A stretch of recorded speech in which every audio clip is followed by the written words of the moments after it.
Hola, nosotros somos voluntarios de la Universidad Rafael Andívar. Mi nombre es Ignacio Apolo y el de mi compañero Manuel Marroquín. El día de hoy les presentaremos el tema de la introducción a la trigonometría. Bueno, ¿qué es la trigonometría? Trigonometría proviene del griego trigono y metrón. Esta forma parte de la ciencia matemática y se encarga de estudiar la medición de los triángulos por medio del seno, coseno, tangente, cotangente, secante y cosecante. La trigonometría se define en diversos campos para determinar los lados y ángulos de un triángulo rectángulo o de una circunferencia. En este caso, sus usos más frecuentes se dan en la medición de distancias entre estrellas, entre puntos geográficos o incluso para calcular sistemas globales de navegación. Vamos a ver algunos conceptos principales de la trigonometría, comenzando por el ángulo trigonométrico. Aquí en pantalla lo único que pueden ver es una flecha, pero esta recibe el nombre de rayo. Cuando unimos dos rayos, como los que vemos en la imagen, el punto medio entre ellos es el origen. Veámoslo como un ejemplo más concreto. Aquí podemos ver que el origen pasa a ser llamado vértice, su nombre real. Luego también tenemos el lado inicial, que siempre será horizontal, y el lado final, que puede variar. En este caso se encuentra por arriba del lado inicial. También este signo de color naranja que vemos es el ángulo. La posición del rayo al inicio se le conoce como lado inicial y la posición del rayo al final, donde sea que esté, se le conoce como el lado final. Este ejemplo es un ángulo con valor positivo, ya que el lado final se encuentra por arriba del lado inicial. En cambio, este otro tiene valor negativo, ya que como podemos ver, el lado final se encuentra por debajo del lado inicial. Existen varias herramientas de medición que nos pueden ayudar en la trigonometría. Para empezar está la escuadra. Esta sirve para trazar líneas rectas. En la trigonometría es muy útil para medir, por ejemplo, los catetos de un triángulo. También está la regla. Esta nos permite medir líneas rectas como los rayos, que son los que acabamos de ver. Y por último está el transportador, el cual es ideal para medir ángulos rectos, obtusos, agudos y llanos. Hablando de los ángulos, vamos a ver los 6 principales tipos de estos. El primero es el agudo. El ángulo agudo siempre es menor a 90 grados. Lo reconocemos por ser el más cerrado de todos y el que está más cercano al lado inicial. Todos estos ángulos que vamos a ver los pueden medir por medio del transportador. También está el ángulo recto. El ángulo recto siempre mide exactamente 90 grados. El lado final debe ser totalmente vertical y debe marcar 90 en nuestro transportador. También está el ángulo obtuso. Este es aquel que mide más de 90 grados, pero menos de 180. Lo podemos reconocer por ser bastante más abierto que los demás. El ángulo llano es uno de los más fáciles de reconocer. Este mide exactamente 180 grados y, como mencioné, es fácil de reconocer ya que será una línea totalmente recta y marcará 180 en nuestro transportador. El ángulo cóncavo es cuando el ángulo mide más de 180 grados pero menos de 360. Y por último está el ángulo completo. Cuando el ángulo mide exactamente 360 grados se llama ángulo completo y lo reconocemos por ser un círculo. Los tipos de triángulos se pueden clasificar según sus lados y según sus ángulos. Según sus lados está el equilátero, el isósceles y el escaleno. El equilátero es el que tiene los 3 lados iguales y por ende los ángulos también son iguales. El isósceles es el que posee 2 lados iguales y el escaleno es el que posee 3 ángulos desiguales. Como ustedes pueden ver en la imagen, los 3 lados son de distinta medida. Según sus ángulos está el rectángulo, el acutángulo y el obtusángulo. El rectángulo es el que tiene un ángulo de 90 grados, el acutángulo tiene 3 ángulos agudos y el obtusángulo el que tiene un ángulo obtuso. Como lo vieron en la anterior diapositiva, es que tiene más de 90 grados pero menos de 180 grados en uno de sus ángulos. También es importante tomar en cuenta que la suma de todos los ángulos de cualquier triángulo nos debe dar 180 grados. El triángulo rectángulo se caracteriza por tener un ángulo de 90 grados en el punto A del ejemplo que tiene a su derecha y 2 ángulos agudos en el punto B y C, los cuales en total nos va a dar una suma de 180 grados. En este caso también es importante que tomemos en cuenta la fórmula de la hipotenusa, pero esta la veremos más adelante.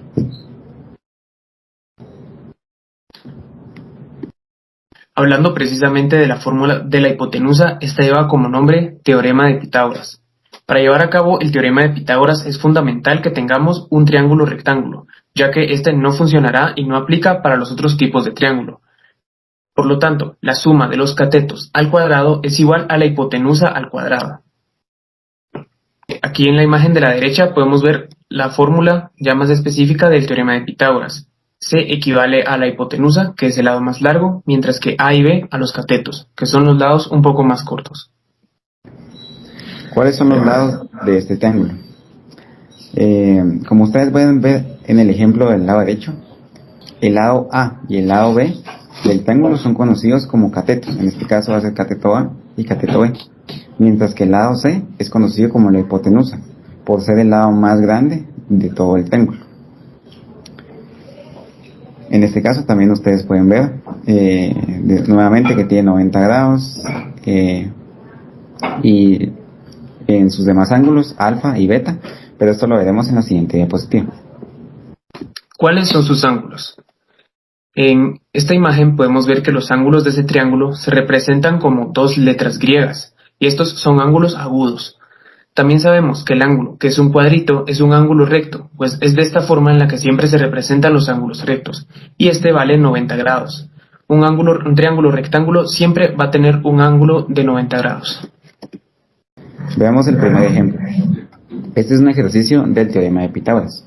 Como ustedes pueden ver, tiene un triángulo rectángulo del lado izquierdo con sus catetos A, B y queremos encontrar la hipotenusa. Para esto vamos a sustituir las variables de A y B por 7 y B de 10 metros. En este caso, escribimos la fórmula que es C al cuadrado igual a A al cuadrado más B al cuadrado. Esta es la fórmula para encontrar la hipotenusa. Sustituimos A por 7 y B por 10, lo que nos da 7 al cuadrado más 10 al cuadrado.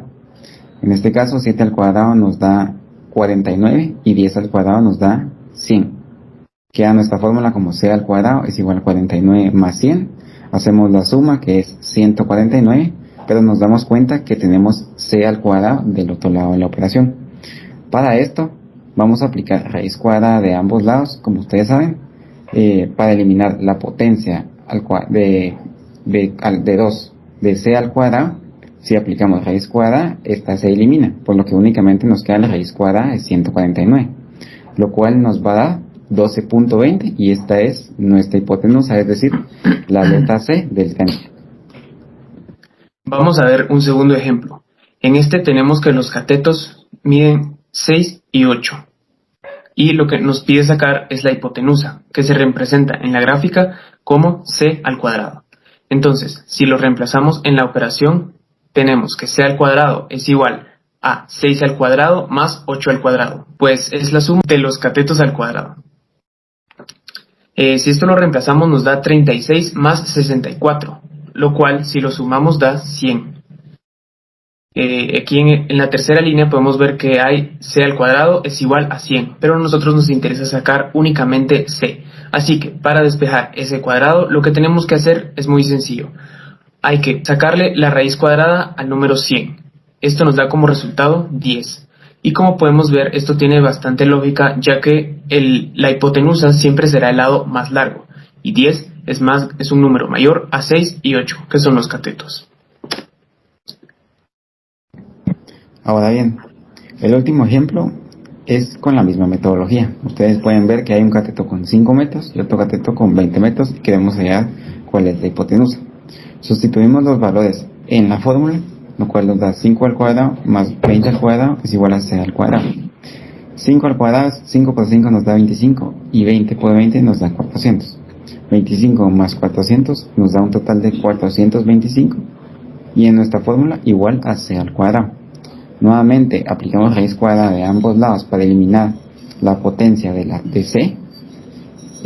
La raíz cuadrada elimina la potencia de 2 en C, lo cual nos queda únicamente como raíz cuadrada de 425. En este caso nuestra hipotenusa nos da un valor de 20.6 metros y podemos ver que tiene sentido ya que es más grande que cualquiera de los dos catetos. Ahora te toca a ti, te invitamos a hacer este ejercicio. Para este tienes que calcular la hipotenusa de la imagen que ves en pantalla. Puedes pausar este video y dentro de 10 segundos aparecerá la respuesta.